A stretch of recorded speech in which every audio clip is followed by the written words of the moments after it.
Halo, assalamualaikum warahmatullahi wabarakatuh.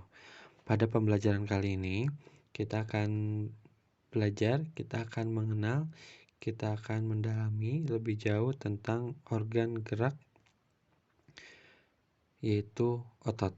Pada pertemuan sebelumnya, kita sudah belajar organ gerak yang lain, yaitu tulang. Nah, tulang ini merupakan organ gerak pasif. Pasif itu artinya diam. Maka, apabila organ gerak pasif ini hanya sendiri saja, misalkan hanya tulang saja, maka tubuh kita tidak bisa bergerak. Nah, yang berperan penting untuk bergerak pada sebuah individu ataupun manusia dan hewan merupakan otot, karena otot merupakan organ gerak aktif, ya.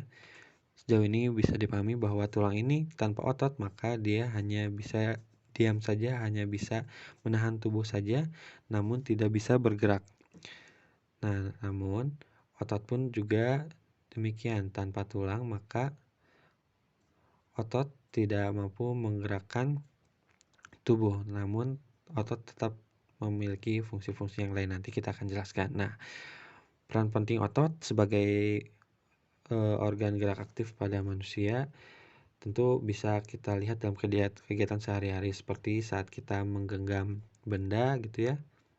Kita akan merasakan benda di tangan kita bisa kita pegang, itu berkat bantuan adanya tulang-tulang yang kuat menggenggamnya, juga ada otot-otot yang menggerakkannya. Begitu pula saat kita berjalan, berlari, ataupun mengangkat benda. Nah, pada pengertiannya, otot adalah jaringan yang ada di dalam tubuh manusia, berupa alat gerak aktif yang menggerakkan tulang sehingga menyebabkan suatu organisme atau individu dapat bergerak. Otot bekerja dengan cara berkontraksi dan juga berelaksasi. Maksud berkontraksi dan berrelaksasi ini, saat berkontraksi maka otot bekerja, ya. Seperti saat menarik itu otot bekerja. Dan saat melepaskannya itu otot berrelaksasi, ya. Melepaskan atau relaksasi atau rilis. Kemudian fungsi otot terbagi menjadi 3. Yang pertama adalah menjalankan dan melaksanakan kerja. Contohnya seperti saat kita berjalan, saat kita mengangkat benda, dan juga memegang benda. Itu otot sedang menjalankan atau melaksanakan tugas untuk bergerak, ya. Kemudian yang kedua, fungsi otot pada manusia yaitu menggerakkan jantung. Yang ketiga yaitu mengalirkan darah yang terdiri atas zat-zat seperti nutrisi, oksigen, dan lain-lain. Nah, dari 3 fungsi ini kita bisa mengelompokkan macam-macam otot manusia karena fungsi ini juga menggambarkan dari macam-macam otot yang ada pada manusia. Langsung saja ke macam-macam otot manusia. Yang pertama adalah otot polos nih. Otot polos adalah otot yang bekerja tanpa kesadaran kita, yang dipengaruhi oleh sistem saraf tak sadar atau saraf otonom. Otot polos dibentuk oleh sel-sel yang berbentuk gelendong, di mana kedua ujungnya runcing dan mempunyai inti sel. Jadi otot polos ini tidak bisa kita kendalikan. Dia bekerja sendiri saat dia mendapatkan rangsangan. Nah, ada di mana saja? Nanti kita bahas di ciri-cirinya. Ciri-ciri otot polos yang pertama yaitu waktu kontraksi, jadi hanya sebentar bekerjanya. Kemudian, bentuk dari otot polos adalah gelendong, tadi sudah dijelaskan. Kemudian yang ketiga ini penting, terletak pada organ dalam. Nah, yang keempat, memiliki satu inti sel yang berada di tengah. Kelima, pergerakannya dari otot polos lambat dan mudah lelah. Kemudian yang selanjutnya dipengaruhi oleh saraf otonom tadi, bahwa otot-otot polos ini tidak bisa dikendalikan oleh otak, namun dia bergerak sendiri. Kemudian yang selanjutnya, otot polos biasanya berada pada bagian usus, saluran peredaran darah, dan otot di saluran kemih. Pokoknya otot-otot ini berada pada organ-organ dalam kita yang ada di dalam tubuh, ya. Selain jantung tentunya, nanti jantung ada ototnya sendiri. Kemudian yang kedua adalah otot lurik. Nah, otot lurik atau biasa juga disebut otot rangka, ya, karena otot lurik ini menempel pada rangka yang digunakan akhirnya untuk bergerak manusia. Nah, otot lurik adalah otot yang bekerja di bawah kesadaran. Nah, kalau otot lurik ini kebalikan dari otot polos tadi. Kalau otot polos ini tidak bisa dikendalikan oleh otak, kalau otot lurik ini bisa dikendalikan oleh otak. Misalkan otak memerintahkan kita untuk menggenggam pensil, maka tangan kita akan menggenggam pensil. Nah, berbeda halnya dengan otot polos tadi. Otak kita tidak bisa memerintahkan otot polos untuk bekerja ataupun berhenti bekerja. Contoh nih, otak kita tidak bisa memerintahkan otot polos untuk berhenti bekerja. Misalkan, tolong dong peredaran darah berhenti. Nah, tidak bisa. Maka otot polos ini akan terus bekerja secara otomatis saja, berlawanan dengan otot lurik. Nah, otot lurik ini tadi Bapak sudah jelaskan dinamakan juga otot rangka. Kenapa? Karena otot lurik ini menempel pada rangka.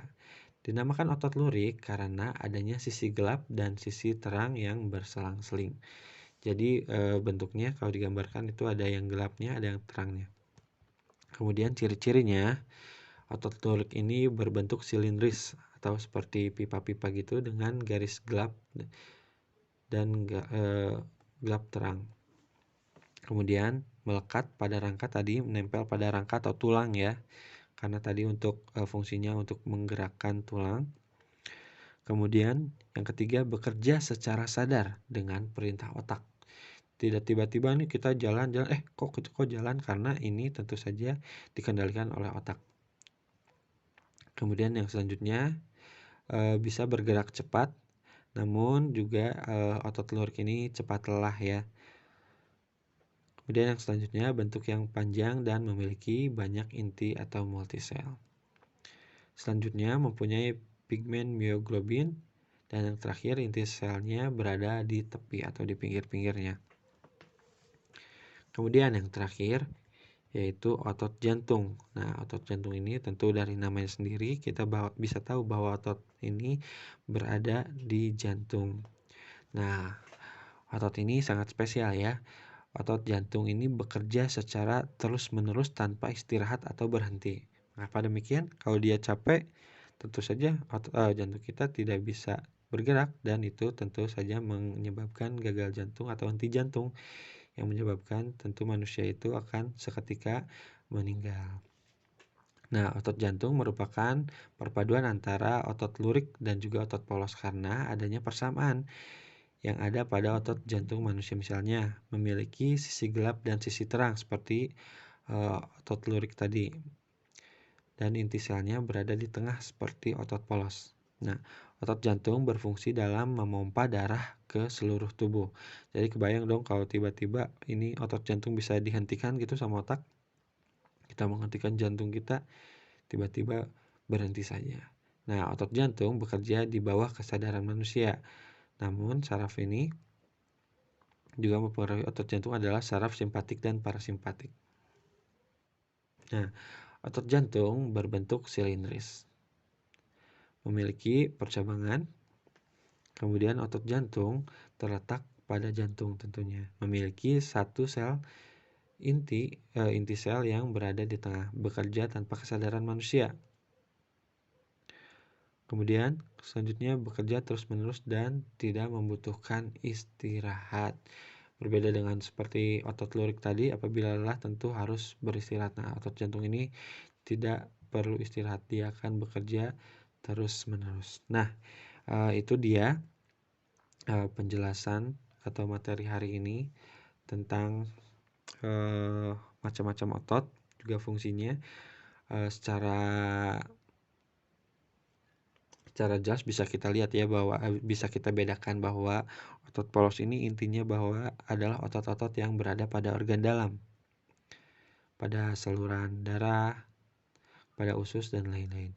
Kemudian otot lurik ini merupakan otot-otot yang berfungsi untuk menggerakkan rangka. Dia menempel pada rangka. Kemudian bedanya lagi otot polos dan otot lurik. Lurik ini bisa dikendalikan oleh otak, otot polos ini tidak. Nah, otot jantung ini lebih spesifik lagi. Dia hanya berada di jantung saja. Ya, itu dia materi kita hari ini tentang otot. Semoga dapat dipahami. Terima kasih atas perhatiannya. Assalamualaikum warahmatullahi wabarakatuh.